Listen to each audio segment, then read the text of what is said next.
주께서 나를 백성의 다툼에서 건지시고 여러 민족의 으뜸으로 삼으셨으니 내가 알지 못하는 백성이 나를 섬기리이다.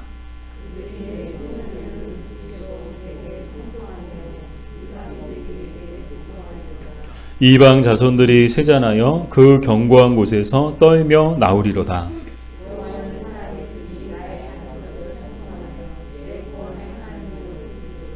이 하나님이 나를 위하여 보복해 주시고 민족들이 내게 복종하게 해 주시도다.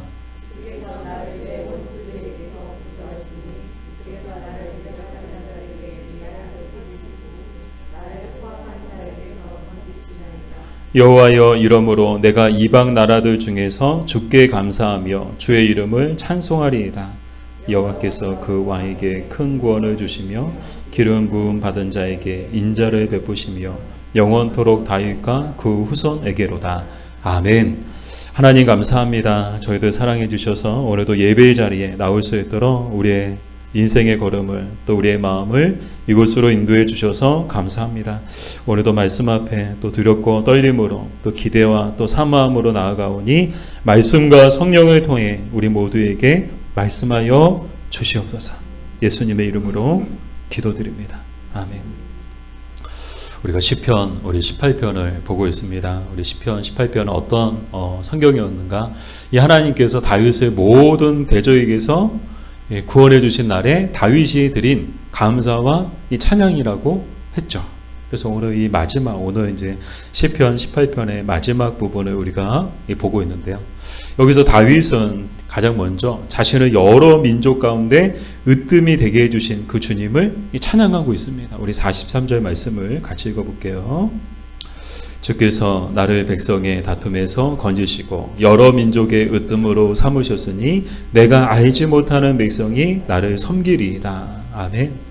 이 하나님은 어떤 분이신가 하면 이 하나님은 하나님을 높이는 자를 높여주시는 하나님이세요. 그러니까 누가 하나님을 높이면 하나님도 그 사람을 높여주신다는 거예요.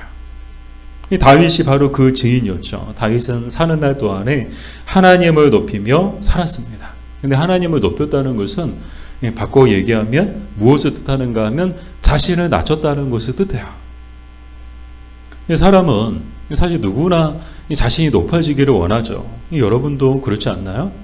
여러분도 누구나 다 이제 모든 사람들의 마음이 다 높아지기 원하고 또 커지기 원하고 또 자신이 드러나기 원하고 자신이 주목받기를 원해요. 이 모든 사람들의 속성이에요. 본능이고 모든 사람들의 마음이죠. 이 세상 속에서 낮아지고 작아지고 사라지고 싶은 사람은 아무도 없을 것입니다. 그런데 오늘 다윗은 정반대였다는 거예요. 이 다윗은 자신은 낮아지고 작아지며 사라질지언정 오직 하나님만이 높임받으시고 오직 하나님만이 드러나기를 원했다는 거예요. 그래서 다윗이 골리앗 앞에 나갔던 이유가 뭐예요? 바로 이 이유 때문이었던 거예요.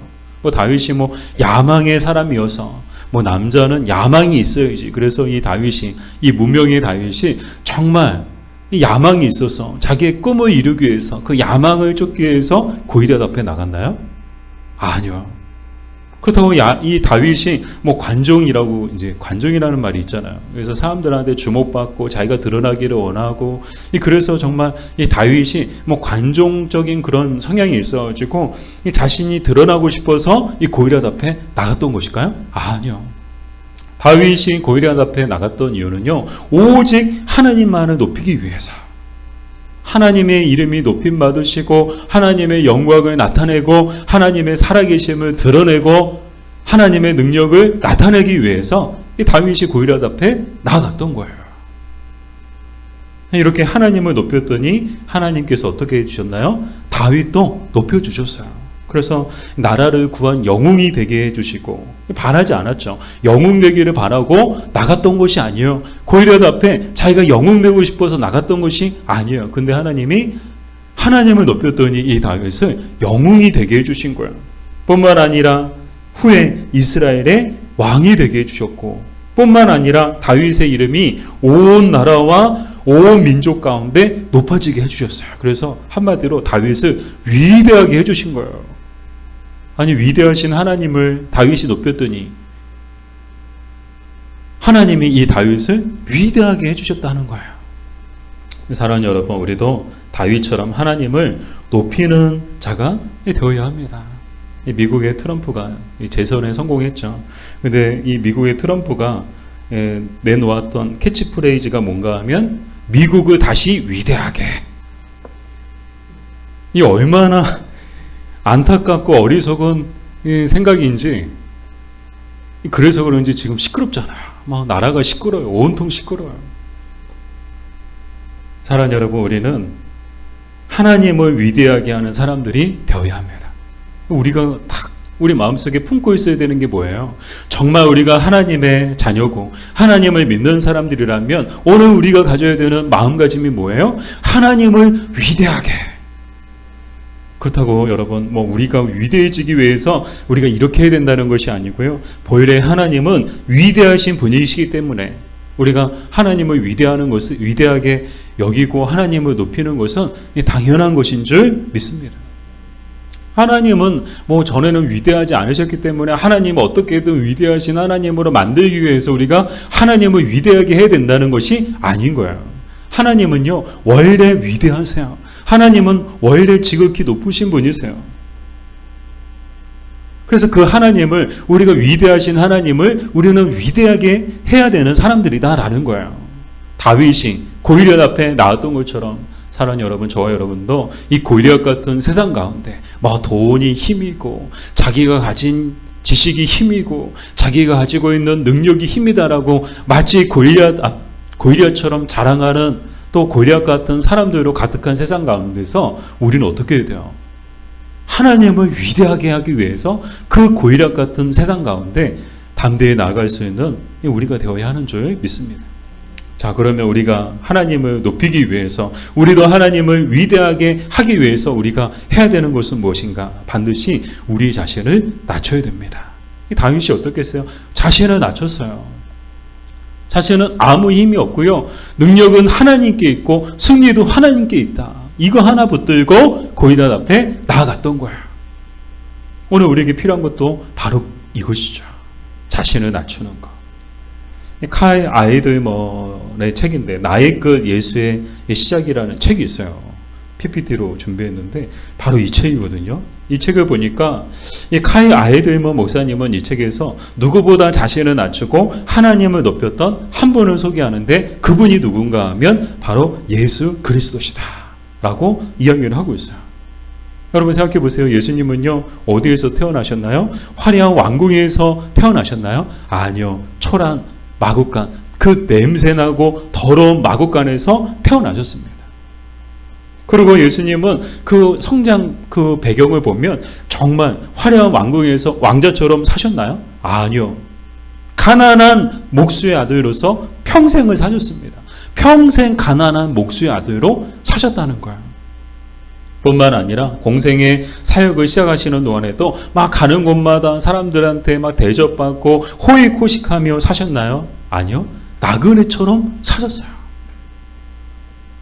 어쩌면 예수님은 얼마든지 선택하실 수 있어요. 내가 태어나는 곳을 우리는 선택할 수 없지만 예수님은 선택할 수 있어요. 왜요? 하나님의 아들이시거든요. 동등한 본체와 또 권능과 영광을 갖고 계신 분이거든요. 그러니까 우리는 선택할 수 없지만 예수님은 내가 어디서 태어날지를 선택하실 수 있다는 것이죠.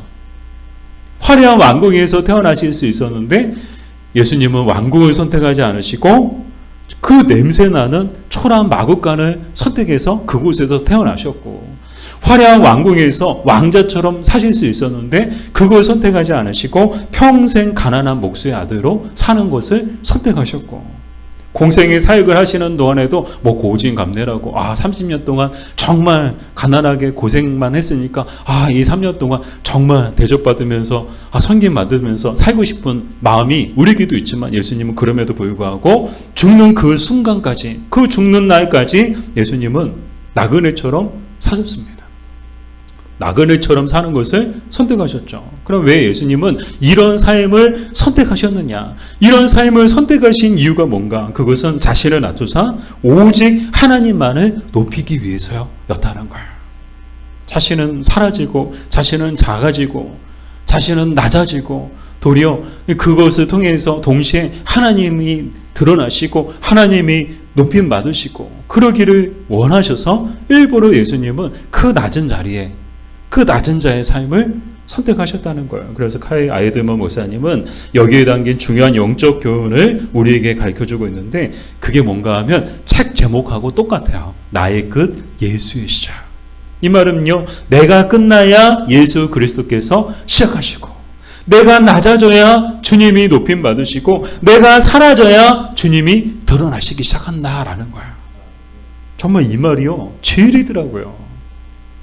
우리가 사라져야 주님이 비로소 드러나시는 거예요. 우리가 끝나야 주님이 비로소 시작하시는 거예요. 왜 우리 삶에 그리스도가 드러나지 않고 왜 우리 삶에 그리스도가 일하지 않으실까? 그 이유는요, 내가 지금 높아지고 내가 커지고 내가 드러나기 원해서 상대적으로 주님이 드러나지 못하시는 거예요. 내가 잘난 줄 알고 그냥 내가 활기를 치고 있는데 어떻게 주님이 드러나실 수가 있겠어요? 사랑하는 여러분, 여러분은 누구를 높이고 있나요? 자신인가요? 아니면 주님인가요? 여러분은 누구를 드러내기 원하나요? 자신인가요? 아니면 주님인가요? 분명한 것은 우리가 낮아지고 사라질수록 주님이 높임 받으시고 주님이 드러나시게 된다는 것입니다. 이 바라기는 우리 자신은 낮아지고 오직 하나님만 높이며 사는 우리가 되었으면 좋겠습니다. 위대하신 하나님을 다시 위대하게 하는 우리가 되었으면 좋겠습니다. 그럴 때 하나님께서는 우리도 다윗처럼 모든 환란 가운데서 건져주시고 모든 사람들 가운데 으뜸이 되게 해 주실 줄 믿습니다. 자, 계속해서 다윗은 하나님을 찬송합니다. 우리 46절이죠. 같이 읽어볼게요. 여호와는 살아계시니 나의 반석을 찬송하며 내 구원의 하나님을 높일지로다. 아멘. 여호와는 살아계시다. 이 고백이요, 이 얼마나 위대한 고백인지 모릅니다. 이 말은 하나님은 죽은 하나님이 아니시고 지금도 살아계시며 앞으로도 영원히 살아계신 하나님이시다라는 고백인 거예요. 하나님은 죽지 않으셨다. 하나님 지금도 살아계시다. 근데 이 고백은 사변적이거나 관념적인 고백이 아닌 경험적이고 체험적인 고백이었습니다. 이 다윗은 자신의 삶으로 이것을 경험했어요. 우리가 다윗의 삶을 계속 살펴보고 있잖아요. 시편을 통해서 다윗의 삶을 더 자세하게 더 구체적으로 살펴보고 있잖아요. 또 다윗의 마음도 어땠을까? 그것을 우리가 막 100번 막 이해하면서 그렇게 우리가 보고 있는데 이 다윗의 삶에는 수많은 대적과 원수들이 있었죠. 수많은 대적과 원수들이 다윗을 공격했지만 그때마다 하나님께서 그의 반석이 되어주셔서 그를 지켜주시고 보호해 주셨습니다. 뿐만 아니라 그가 절망의 깊은 수렁에 있던 죽음의 바다 한가운데 있던 그때마다 하나님께서 그의 구원이 되어주셔서 그를 건져주시고 살려 주셨습니다. 이것을 누가 경험했어요? 다윗이 경험한 거예요. 자기의 삶으로 고백한 거예요. 그러니 하나님의 살아계심을 고백하지 않을 수가 없는 거예요. 정말 하나님은 살아계셔. 왜요? 내가 느꼈거든요. 자기가 체험했거든요. 그러니 하나님께 감사와 찬송을 하지 않을 수 없는 거예요. 근데 성경에 보면 다윗과 비슷한 경험을 한 사람이 또 있는데 사도 바울이더라고요. 사도 바울의 인생은 크게 두 가지로 나눠지는데요. 다메섹 도상 이전의 바울과 다메섹 도상 이후의 바울로 나눠져요. 인생의 중요한 분기점이 다메섹 도상이었어요. 자, 이 다메섹 도상에서 누구를 만났죠? 예수님을 만났어요. 이 다메섹 도상 이전에 이 바울은 어떤 사람이었습니까? 그리스도의 살아계심을 믿지 않았어요. 인정하지 않았어요. 누구보다도 그리스도에 대해서 부정적이고요. 뿐만 아니라 적대적인 사람이었어요. 예수 믿는 사람들만 눈에 불을 켜고 쫓아다니고 그들을 잡아다가 처벌하는 일에 누구보다도 열심을 냈던, 밥 먹는 것도 뒤로 하고 잠자는 것도 뒤로 하고 누가 시키지 않았는데도 불구하고 그냥 누구보다도 열심당원이 되어가지고 예수 믿는 사람들 어디서 그러면서 찾아다녔던 사람이 이 바울이었던 거예요. 그런데 다메섹 도상에서 예수님을 만난 이후로 180도 달라졌죠. 가는 곳마다 그리스도는 살아계시다. 만나는 사람마다 그리스도는 살아계시다. 예수님은 살아계십니다. 그렇게 전하고 다녔다는 거야. 누구보다 그리스도에 대해서 부인했던 사람이 이제는 누구보다 그리스도에 대해 전도하는 사람이 되었던 거야. 그런데 놀라운 것은 바울의 전도에 힘이 있었다는 거야. 뭐가 있었다고요? 힘이 있었다는 거야. 뭐 바울의 말을 듣는 사람들마다 다 전도되는 거야. 많은 사람들이 그 바울의 말을 듣고 예수님을 믿고 예수님을 영접하는 구원의 역사가 막 일어난 거예요. 여러분 생각해 보세요. 만약 바울이 거짓말했다면, 뭐 만나지도 않았으면서 만난 것처럼 또 뭐 사람들한테 전해 들은 것을 그냥 그대로 전하기만 했다면 과연 이렇게 이 바울의 전도에 의해서 사람들이 전도되는 일이 있었을까요? 없었을 거예요. 대번의 그 거짓말은 금방 들통났을 것입니다. 사도행전 속의 바울은 우리가 보지 못했을 거예요. 그러나 바울에게는 무엇이 있었어요? 간증이 있었어요. 어떤 간증이요? 직접 예수님을 만났거든요. 체험했거든요. 내가 경험했거든요. 예수님의 음성을 들었거든요. 이런 놀라운 체험과 경험이 있다 보니까 이 바울의 말할 때도 힘이 있는 거예요. 예수님을 만났기 때문에 그 말을 듣고 사람들이 어떻게 합니까? 예수님을 믿게 되는 놀라운 역사가 일어난 거예요. 근데 우리가 더 중요하게 생각해야 되는 것이 무엇인가 하면 사람들은 바울을 보고 전도되었다는 거예요. 이 바울의 말을 듣고 바울의 얘기를 듣다 보니까 와, 정말 이 사람이 예수님을 만났구나. 그래서 그 바울을 보고서 사람들이 이 바울의 말을 믿기 시작했다는 거예요. 이 중요한 영적 교훈이 우리에게 담겨져 있죠. 오늘도 우리는 전도할 거예요. 또 우리 삶 속에서도 여러분 전도하시잖아요. 근데 막 만나지도 않으면서 예수님의 살아계신 것, 하나님의 살아계신 것을 경험해 보지도 않고 마치 그냥 머릿속으로 그냥 관념적으로 추상적으로 뭐 그렇게 이야기하는 것하고 정말 내가 하나님의 살아계심을 정말 다윗처럼 사도 바울처럼 정말 그런 체험을 하고서 말하는 것은 달라요. 다를 수밖에 없어요. 어떤 것에 더 힘이 있을까요?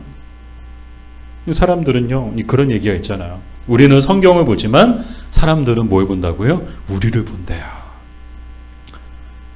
교회 다니는 사람들을 본다는 거야. 우리 전도하잖아요. 그럼 그 사람들은요, 누구 보고 교회 가는 줄 아세요? 전도하는 사람 보고 교회 가는 거야. 하나님은 그렇게 일하시거든요. 물론 엄밀하게 얘기해서는 하나님의 부르심 가운데 그 부르심에 이끌려서 교회 나가지만 사실 사도 바울의 모습을 보면 또 전도자들의 모습을 보면 전도자의 모습이 얼마나 중요한가. 정말 내가 하나님 살아계심을 내 삶으로 체험하고 정말 인격적으로 사도 바울처럼 예수님을 만난 그런 체험과 경험이 있는 사람이 전도할 때 그 전도에는 힘이 있다는 거예요. 사랑하는 여러분, 다윗처럼 여호와는 살아계신 이의 고백이 여러분에게도 있나요? 사도 바울처럼 다메섹 도상에서 예수님을 만난 고백이 여러분에게도 있나요? 여러분에게 하나님은 살아계신 분인가요? 아니면 죽은 분인가요?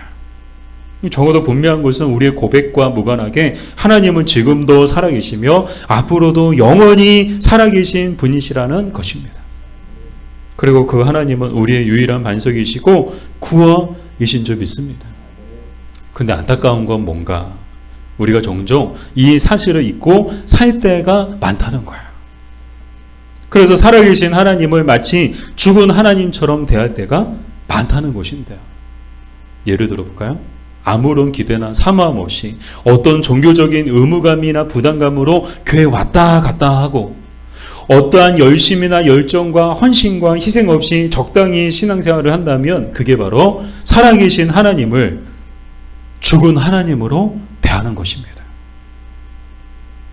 뿐만 아니라 하나님을 믿고 섬긴다고 말은 하면서도 세상을 더 사랑하고 세상의 것을 더 좋아하며 하나님의 말씀대로 살지 않고 자신의 생각과 뜻대로 산다면 그게 바로 살아계신 하나님을 죽은 하나님으로 대하는 것이에요. 오늘도 많은 교회에서 예배를 드리고 있지만 정말 이 예배당에 앉아있는 사람들 중에서도 얼마나 많은 사람들이 살아계신 하나님으로 대하지 않고 마치 죽은 하나님처럼 대하는 사람들이 얼마나 많은지 몰라요. 모습을 보면요, 지금 그분에게는 하나님이 살아계지 않으세요. 그분의 모습을 보면요, 하나님은 죽은 분 같아요. 마치 죽은 하나님을 대하는 것처럼 그렇게 앉아서 예배를 드리고요, 그렇게 신앙생활하는 분들도 계시다는 거예요. 왜 그럴까? 왜 우리는 하나님은 살아계신 분이심을 잊고 살아계신 하나님을 죽은 하나님으로 대하는 걸까? 그 이유가 궁금하더라고요. 근데 그 이유가 어제 이제 말씀을 딱 이렇게 준비하면서 두 가지 이유를 생각하게 되었는데, 첫 번째는 우리가 아직 살아계신 하나님을 만나지 못했기 때문일 수 있다. 살아계신 하나님을 만나지 못했으니까 그분에게는 하나님은 살아계신 하나님이 아닌 거예요. 여전히 죽은 하나님인 거야. 살아계신 하나님을 만난다면 우리는 결코 하나님을 죽은 하나님처럼 대할 수 없는 거야. 하나의 이유는 하나님은 살아계신 분이심을 알지만 너무 자주 잊고 살기 때문일 수 있다라는 것이죠. 하나님의 살아계신 것을 알아요. 그런 체험이 있어요. 그런 경험이 있어요. 근데 뭐예요? 우리는 망각에 또 영에 또 이렇게 사로잡혀가지고 이거 너무나도 망각한 채 살아갈 때가 참 많다는 거야. 하나님 살아계신 것 알아요. 경험했어요. 간증이 있어요. 체험이 있어요. 근데 오늘 우리의 삶을 보면요, 하나님은 살아계신 하나님이 아니시고 마치 죽은 하나님처럼 대하고 있어요. 왜요? 자꾸 하나님 살아계신 걸 잊고 있기 때문에 그럴 수 있다는 것이죠. 혹 아직 하나님을 만나지 못한 분이 계신가요? 그렇다면 하나님을 꼭 만나시기 바랍니다. 예레미야 29장 13절 말씀을 우리 같이 볼게요. 너희가 온 마음으로 나를 구하면 나를 찾을 것이요 나를 만나리라. 아멘. 아직 하나님을 만나지 못한 분 계신가요? 나도 다윗처럼 정말 하나님의 살아계심을 체험하고 싶고, 나도 사도 바울처럼 정말 인격적으로 주님을 만나고 싶은 분 계신가요? 그러면 오늘 이 예레미야 이 말씀을 가지고 여러분 이 말씀대로 정말 주님을 구하시고 주님을 찾으시기 바랍니다. 그러면 주님은 반드시 만나주시는 분이신 줄 믿습니다. 또한 우리가 신앙을 가지고 있다고 말을 하면서 세상 일에 대하여 너무 걱정하고 염려하며 두려워하고 낙심하는 것도 뭐예요? 하나님을 죽은 하나님으로 만드는 거예요. 뭐 교회 다녀요. 기도해요. 믿음을 가지고 있어요. 뭐 직분도 있어요. 근데 여전히 세상 일에 대하여 막 걱정하고 염려하고 두려워하고 불안해하고 때로는 낙심해요. 그건 뭐예요? 하나님을 죽은 하나님으로 대하고 있다는 거예요. 1517년 10월 30일에 독일의 비텐베르크 교회 그 문 앞에 면죄부 판매에 대한 95개의 반박문을 붙이며 종교개혁의 깃발을 들었던 마틴 루터가 이 비하인드 스토리가 있거든요. 종교개혁을 앞장서서 막 열심히 했어요. 그러나 참 개혁이나 개척은 다 힘들어요. 정말 개혁, 개자들을 하는 거 다 힘든 것 같아요. 개업도 힘들고요. 개혁도 힘들고 개척도 힘들어요. 이 개혁이 얼마나 힘들었을까요? 막 로마 카톨릭 교회에서 막 부딪히고 막 사람들이 뭐 이단이다 막 이렇게 막 그렇게 막 정죄하고 막. 그래서 이제 이 마틴 루터도 처음에는 막 열심히 시작했는데 그 여러 가지 저항과 어려움을 만나면서 이 마음에 낙심하고 이 절망을 하게 된 거야. 마틴 루터가 막 낙심하고 절망을 했을 때 그의 부인이 갑자기 상복을 입고 등장했다는 거야. 이 마틴 루터가 이 부인이 상복 입고 딱 등장한 거 보고 깜짝 놀라가지고 누가 죽었냐고. 그랬더니 그 부인이 하나님이 죽었다고. 이게 무슨 소리냐고. 당신을 보니까 하나님은 죽었다는 거야. 막 절망하고 낙심하고 있는 이 마틴 루터의 모습을 보니까 그 부인이 보니까 하나님은 죽었다. 그러면서 장례식장 갈 때 입는 상복을 입고 있다는 거야. 입고 있었다는 거예요. 그래서 마틴 루터가 그 말을 듣고는 정신이 번쩍 들어가지고 다시금 개혁의 깃발을 높이 들고 나아갔다는 이야기예요. 사랑하는 여러분, 하나님은 살아계십니다. 아무리 현실이 어렵고 힘들어도 낙심하거나 절망하지 마십시오. 지난 금요일에도 낙심하지 않기라는 제목으로 말씀을 전했는데 참 웃겨요. 저도요, 그 말씀을 전하는 저도요, 얼마나 살다 보면 또 생각하다 보면 낙심되는 일들이 얼마나 많은지 몰라요. 낙심하고 절망할 때가 얼마나 많은지 몰라요.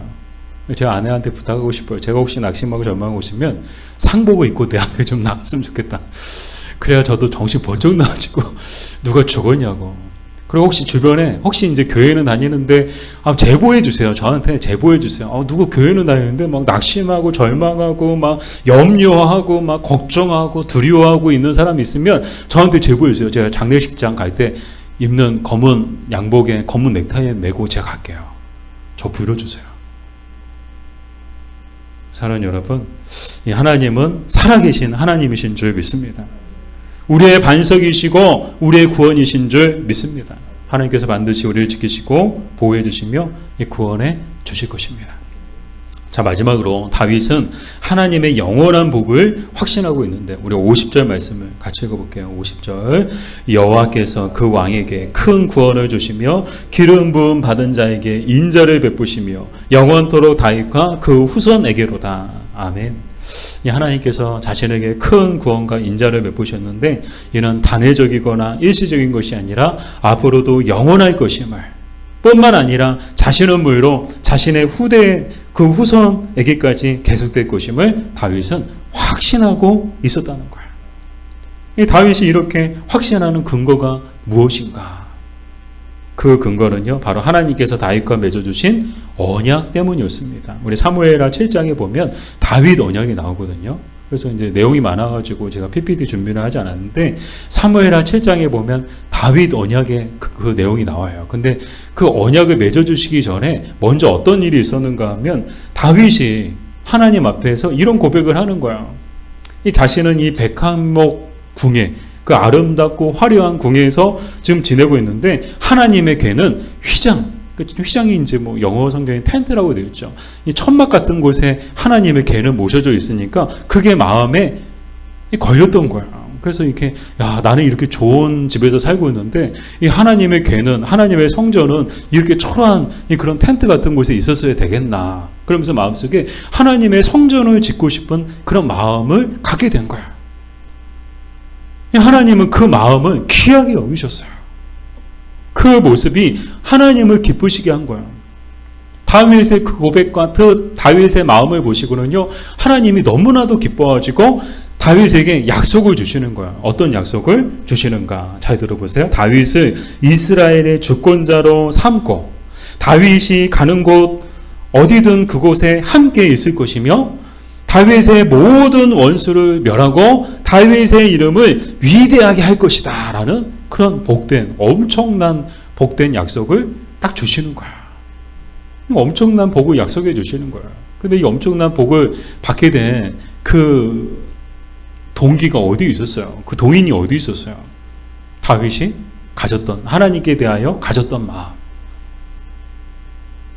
정말 다윗은요, 하나님을 위대하게 하는 그런 사람이었고요. 또한 하나님의 기쁨을 구하는 사람이었음을 우리는 알 수 있죠. 그러니까 하나님을 위대하게 하고 그렇게 높이고, 그러니까 하나님도 다윗을 위대하게 해주시고 높여주시고 또 하나님을 기쁘시게 하니까 하나님도 다윗을 기쁘게 해주시는 거예요. 우리 앞에 10대들이 있어요. 우리 예은이, 재민이, 재선, 재은이 정말 사나날 동안에 다윗처럼 다윗 같은 마음을 가지고 살 때 하나님이 우리 아이들을 위대하게 해주실 줄 믿습니다. 정작 본인들은 아멘 안 해요. 네. 어떤 교회가 정말 하나님 기뻐하시는 교회고 어떤 교회가 위대한 교회일까요? 정말 세계에서 또 그 나라에서 가장 크고 가장 웅장하고 가장 화려한 그리고 가장 교세가 큰 교회가 정말 하나님 기뻐하시고 또 하나님 영광 받으시는 교회일까요? 그 교회가 정말 위대한 교회일까요? 아니요. 위대한 사람들을 배출하는 교회가 위대한 교회인 줄 믿습니다. 비록 우리 교회가 작은 교회예요. 사람 얼마 안 돼요. 빈자리가 더 많아요.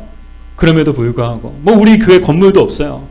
상가를 월세로 살고 있어요. 그럼에도 불구하고 주인이 나가라고 하면 나가야 되는 교회예요. 그럼에도 불구하고 우리 교회가 정말 이 열악한 여건 속에서도 우리 아이들이 정말 이 사회에 꼭 필요하고 이 사회에 선한 영향력을 나타낼 수 있는 그런 위대한 사람으로 정말 배출이 될 때, 그런 위대한 사람들이 될 때 우리 교회도 정말 작지만 하나님 나라에서는 위대한 교회가 되는 줄 믿습니다. 이렇게 해서 이제 하나님의 기쁨을 구하니까 하나님이 다윗을 또 기쁘게 해주시는 복된 다윗 언약을 맺어주셨죠. 그래서 그 언약의 근거에서 다윗은 확신이 있는 거예요. 하나님이 나에게 약속해 주셨거든요. 어떤 약속을요? 나를 위대하게 해주실 뿐만 아니라 나의 후손들까지도 복을 주시겠다고 하나님이 약속해 주셨으니까 그 약속을 믿기 때문에 그런 확신이 있는 거예요. 사랑하는 여러분, 우리에게도 이런 확신이 있어야 합니다. 우리가 이런 확신을 갖기 위해서는 다윗과 같은 믿음과 다윗과 같은 마음이 있어야 되는데요. 우리가 이제 이 시간들을 통해서 다윗의 믿음이 어떤 믿음이었는가, 다윗의 마음이 어떤 마음이었는가를 우리는 정의할 수 있어요. 그래서 다윗의 믿음은 한마디로 하나님을 높이는 믿음이요, 또 살아계신 하나님을 살아계신 하나님으로 대하는 믿음이었다 라는 것이고요. 다윗의 마음은 어떤 마음이었는가? 일편단심과 같은 마음이었어요. 변치 않았어요. 사는 날 동안에 그가 왕이 되었을 때나 왕이 되지 못했을 때나 그가 쫓겨다닐 때나 쫓겨다니지 않을 때나 다윗의 하나님을 향한 마음은 언제나 일편단심이었어요. 변하지 않았어요. 그리고 늘 하나님을 위하는 마음을 가지고 어떻게 하면 하나님을 기쁘시게 할까? 어떻게 하면 하나님을 높일까? 어떻게 하면 하나님을 위대하시게 할까? 그런 마음을 가지고 살았다는 거예요. 사랑하는 여러분, 우리에게도 이런 믿음과 이런 마음이 있기를 간절히 소망합니다. 우리도 다윗과 같은 믿음과 다윗과 같은 마음을 가질 때 우리도 다윗 언약의 수혜자들이 될 것입니다. 이 다윗 언약의 수혜자들이 우리도 된다는 거예요. 우리가 다윗과 같은 믿음과 다윗과 같은 마음을 가지고 있을 때 우리도 그 언약의 다윗 언약의 수혜자들이 된다는 거예요. 그래서 다윗에게 약속하신 복이 우리의 것이 될 줄 믿습니다. 우리에게도 큰 구원을 주시며 우리에게도 인자를 베풀어 주실 줄 믿습니다. 우리만 아니라 우리의 자녀들과 우리의 후손들에게도 큰 구원과 인자를 베풀어 주실 줄 믿습니다. 자, 우리 살아계신 오늘 말씀을 생각하면서 우리 같이 보였으면 좋겠어요. 정말 살아계신 하나님을 살아계신 하나님으로 대하며 우리 이 시간 하나님 앞에 찬양하고 또 기도했으면 좋겠습니다. 여러분, 하나님은 죽은 하나님이 아니세요. 하나님은 살아계세요. 우리가 인정하든 인정하지 않든 하나님은 지금도 살아계시고 영원히 살아계시고 또 이 시간 이곳에 우리와 함께하고 계시는 줄 믿습니다. 비록 눈에 보이지 않지만 하나님은 살아서 이곳에 우리와 함께하시고 우리의 예배를 통해서 영광을 받으시는 줄 믿습니다. 살아계신 하나님을 살아계신 하나님으로 대하는 마음을 가지고 우리 같이 부르시겠습니다. 주 하나님, 독생자 예수,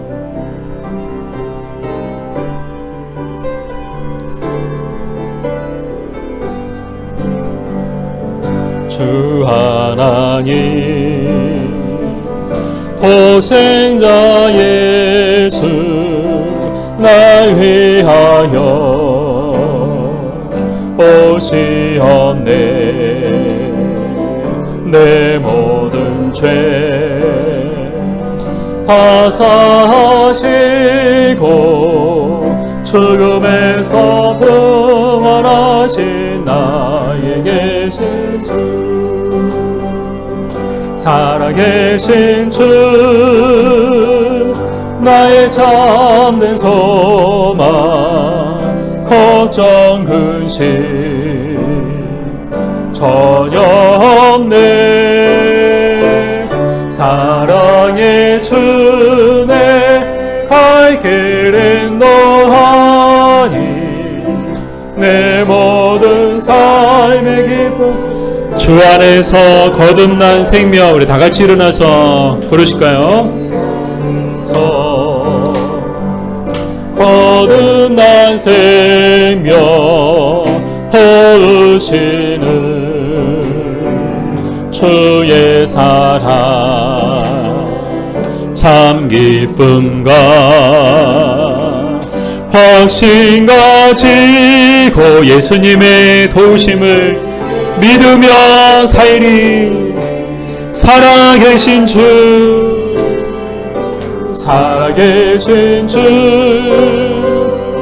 나의 참된 소망, 걱정 근심 전혀 없네. 사랑